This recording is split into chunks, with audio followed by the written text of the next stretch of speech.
সাকিব ভাইরা কিন্তু বছরে ১০-১২টা ছবি রিলিজ হইতো সাকিব ভাইদের। সাকিব খান হওয়ার পেছনে কিন্তু ওই অর্জনগুলো কিন্তু আমরা যারা কাজ করছি ছবি রিলিজ হয় হয়তো বছরে ১টা বা ২টা। এই মানের মুভি খুব কম হয়েছে এখন যে মানের মুভি হচ্ছে। ইন্ডাস্ট্রির দিকে আসলে সরকারের নজর দিতে হবে, বিশেষ করে সিনেমা হল বানাতেই হবে। দর্শক, আমার সাথে যিনি উপস্থিত আছেন তাকে সবাই আপনারা চেনেন। তিনি আর কেউ নন, চলচ্চিত্র অভিনেতা কায়েস সাজ্জু। কায়েস ভাই কেমন আছেন? জি আছি আলহামদুলিল্লাহ ভালো। আপনি কেমন আছেন? আমি ভালো আছি। সামনে যেহেতু ঈদ, ঈদের আসলে ব্যস্ততা কেমন যাচ্ছে? ঈদের ব্যস্ততা, ঈদের বিশেষ ঈদ উপলক্ষে আমার কোনো মুভি এবার রিলিজ হচ্ছে না, তবে ঈদের পরবর্তী কাজগুলো নিয়ে এখনও শ্যুট হচ্ছে। আমি গতকাল আসছি আউটডোর থেকে, একটা ওয়েব সিরিজের কাজ করে আসলাম গাজীপুর থেকে। আর এমনি ঈদ প্রোগ্রামগুলো করছি টেলিভিশনের। তো প্রথম চলচ্চিত্র অঙ্গনের কাজ নিয়ে একটু কথা বলতে চাই। প্রথম অভিজ্ঞতাটা কেমন ছিল যখন ছবি অঙ্গনে প্রথম পা রাখলেন, বা প্রথম কাজের দিনটা কেমন ছিল? আমি যেহেতু চলচ্চিত্রের মানুষ, আমার প্রথম মুভি ছিল প্রয়াত হাসিবুল ইসলাম মিজান পরিচালিত তুমি আছো হৃদয়ে। তো এই ছবির প্রথম দিন যখন শ্যুট করি আসলে একটা অন্যরকম অনুভূতি। প্রত্যেকটা আর্টিস্টের একটা বিগ ড্রিম থাকে যে চলচ্চিত্র, আমারও তাই হয়েছে। এবং রাঙামাটিতে আমার ছবিটা শ্যুট হয়েছে, 90% রাঙামাটিতে শ্যুট করেছিলাম। তো অসাধারণ ছিল। ক্যামেরাম্যান ছিল জ্যাটেস মিন্টু সাহেব, উনিও প্রয়াত এখন। কেয়ামত থেকে কেয়ামত ছবির ক্যামেরাম্যান। মিউজিক ডিরেক্টর ছিল এস আই টুটুল ভাই। সব কিছু মিলে দারুণ ছিল। এটা অন্যরকম অনুভূতি, প্রকাশ করার মতো না।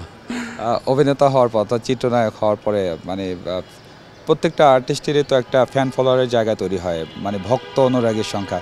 তো এরকম কোনো ইন্টারেস্টিং ঘটনা আছে কিনা যে আপনাকে আসলে দেখার জন্য অপেক্ষা করেছে, বা আপনার সাথে একটা সেলফি নেওয়ার জন্য অপেক্ষা করেছে, এমন কোনো মজার অভিজ্ঞতা আছে কিনা? আচ্ছা, আমি যেখানে একটা ঘটনা বলি। আমি যে বাসায় থাকতাম, আমার যখন চলচ্চিত্র যেখানে হিরো হওয়া আমার প্রথম ছবি, আমি ঢাকার সিদ্ধেশ্বরীতে থাকতাম। তো সিদ্ধেশ্বরীর আশেপাশের কয়েকজন মেয়ে ফ্যান এবং ছেলে ফ্যান ছিল। আমার আসলে প্রথম মুভিটা হ্যাবক রকম আলোচনার মুভি ছিল। একটা গান ছিল হও যদি নীল আকাশ আমি মেঘব আকাশে, এখনও স্টিল অনেক বেশি হিট এই সংটি, এস এ টুটুল ভাইয়ের গানটা। তো সব কিছু মিলে ওই ছবিটা আসলে ইয়াং জেনারেশন খুব অ্যাকসেপ্ট করেছিল, বিশেষ করে স্কুলের ছেলেমেয়েরাও খুব, 9-10-এর স্কুলের ছেলেমেয়েরা আর সিনিয়ররা তো আছেই। তো আমার বাসার গোড়ায় আমি যখন রাতে গাড়ি থেকে নামতাম, কেউ কেউ দাঁড়িয়ে থাকতো। এবং একজন দুজনের কথা বলি, তারা আমার অ্যাসিস্ট্যান্ট বা ড্রাইভারের সাথে প্রতিদিন জেনে রাখতো যে কখন আসবো, কখন বের হবে, এরকম জেনে রাখতো।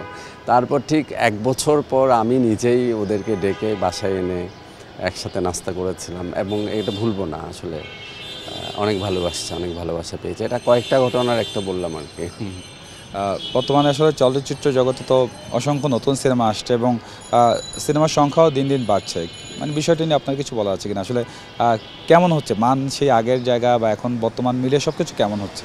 আচ্ছা, আর ছবির মেকিং অনেকটা চেঞ্জ হয়ে গেছে, আকাশ পাতাল ডিফারেন্স হয়ে গেছে। আজ থেকে 5 ইয়ার্স আগেও যদি আমরা যাই, তাহলে এই মানের মুভি খুব কম হয়েছে এখন যে মানের মুভি হচ্ছে। আমরা ধরে নিতে পারি যে ইন্টারন্যাশনাল লেভেলেরই মুভিগুলো হচ্ছে, এবং বাজেট পেলে আমাদের ডিরেক্টররা, টেকনিশিয়ানসরা অনেক দারুণ করবে। তবে এখানে একটা মূল কথা হচ্ছে আসলে বড় বাজেট বা বড় মেকিংয়ের, দারুণ মেকিংয়ের ছবি খুব হিট গেল, তাতে আসলে ইন্ডাস্ট্রির কোনো লাভ হবে না।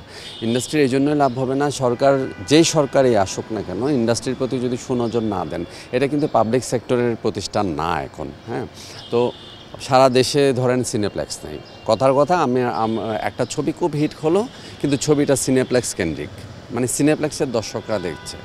এখন সিনেপ্লেক্স তো সারা দেশে নেই। তো আসলে সারা দেশে যদি একসময় 1400 সিনেমা হল ছিল, সেখান থেকে এখন 110। তো একসময় 1400 হল ছিল যেখানে, সেখান থেকে এখন 110 হল।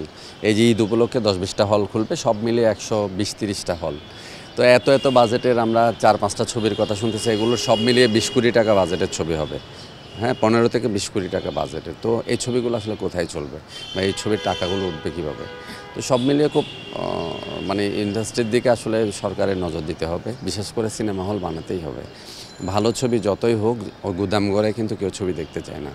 আর সিনেমা হলওয়ালারা অল টাইম বলেন যে 2টা ঈদ বা এই আমরা বিজনেস করব। আসলে এই সিনেমা হলগুলো শুধু ওনাদের স্বার্থে বলেন, এতে ইন্ডাস্ট্রির কোনো লাভ হয় না। এটা গত 10 বছরের আমার এক্সপিরিয়েন্স থেকে বলা, যে এইসব গুদামঘর দিয়ে কোনো লাভ হবে না, এগুলো বন্ধ হলে আরও বেটার।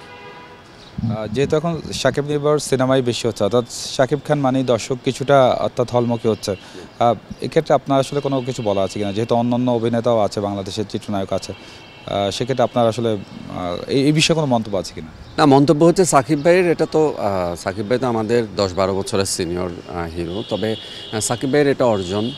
সেকেন্ড থিং হচ্ছে আসলে আস্তে আস্তে যখন সিনেমা হল সব কিছু হয় সেখানে ধরেন আমরা যারা আমাদের সাকিব ভাইয়ের পরবর্তী আমরা যারা কাজ করছি প্রত্যেকের আসলে বিষয়টা হয়ে গেছে যে এটা পসিবল না যে একটা বড় ধরনের জায়গায় যাওয়া, কারণ হচ্ছে সিনেমা হল নাই।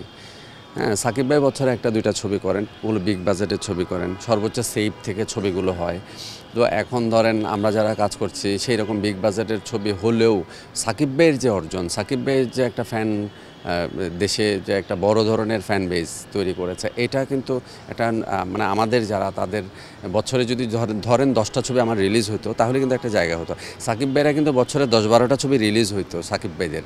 সাকিব খান হওয়ার পেছনে কিন্তু ওই অর্জনগুলো কিন্তু। আর আমরা যারা কাজ করছি এখন ধরেন গত 10 বছরের স্টোরিতে বলি, আমরা যারা কাজ করছি ছবি রিলিজ হয় হয়তো বছরে 1টা বা 2টা, কিন্তু সাকিব ভাই তো আমাদের সিনিয়র, কিন্তু ওনার অর্জনটা অন্যরকম। হ্যাঁ, ওটা হয়ে গেছে।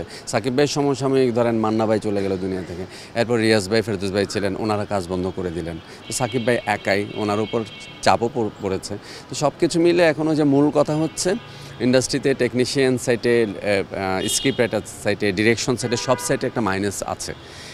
এটার পরিবর্তন ঘটবে যখন কিনা ঢালাওভাবে বড় ধরনের ছবির মার্কেট তৈরি পারে। এই মার্কেট তৈরির জন্য মানে প্রোডাক্ট তৈরি করে বিক্রির জায়গাটা তো লাগবে। আমি অনেক দামি প্রোডাক্ট বানাইলাম, বিক্রির জায়গা নাই, তাহলে তো হলো না। দর্শকদের উদ্দেশ্যে বলবো এই ঈদে অনেকগুলো ছবি রিলিজ হচ্ছে এবং দারুণ ছবি রিলিজ হচ্ছে। আপনারা সবাই সিনেমা হলে গিয়ে এই ছবিগুলো দেখবেন এবং সবাইকে ঈদ মোবারক।